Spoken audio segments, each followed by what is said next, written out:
نحيا عرباتنا جميعا.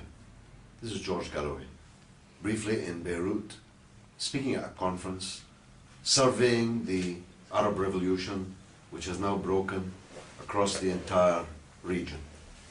Of course, like any revolution, the process is not smooth.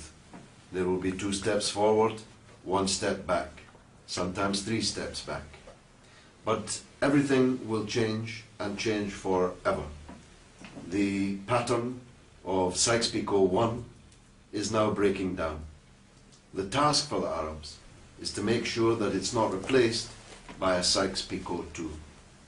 The only basis on which this can happen is to reject the idea of foreign intervention by the Crusader countries, by the imperial countries, the former colonial powers in Arab affairs.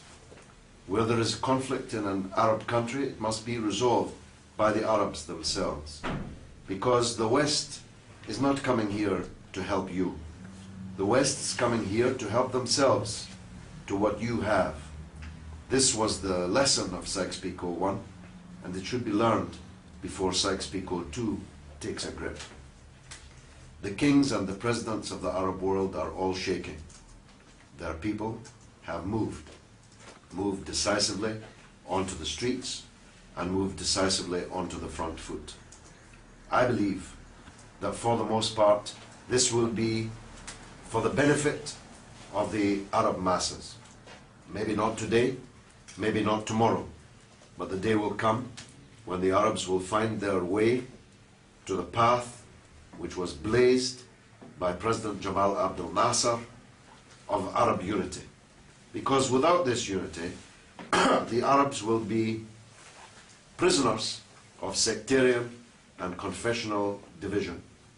There will always be somebody seeking to open a gap between people based on religion or confession.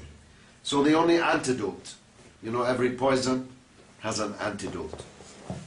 The antidote to sectarian poison is Arab unity, Arab nationalism. And I hope that in the course of these revolutions, that the dignity of the Arab masses will be kept and preserved, and that genuine independence and freedom will result. As for me, my position is very clear. All people, whether Arabs or not, have the right to rise up against their government. They have the right to make a revolution in their country. All people have this right. But they don't have the right to ask me to support my armed forces setting fire to their countries. They don't have the right to ask me to bomb their country to make their revolution. This is a basic principle, a law you can say, for us in the anti-imperialist movement in the West. So I give my solidarity to all the Arabs struggling to overthrow oppression and to build a new society out of the ruins of the old. I waited almost 40 years for these events to begin to happen in the Arab world. I pray to God that I am still breathing when the last of these revolutions has been successful.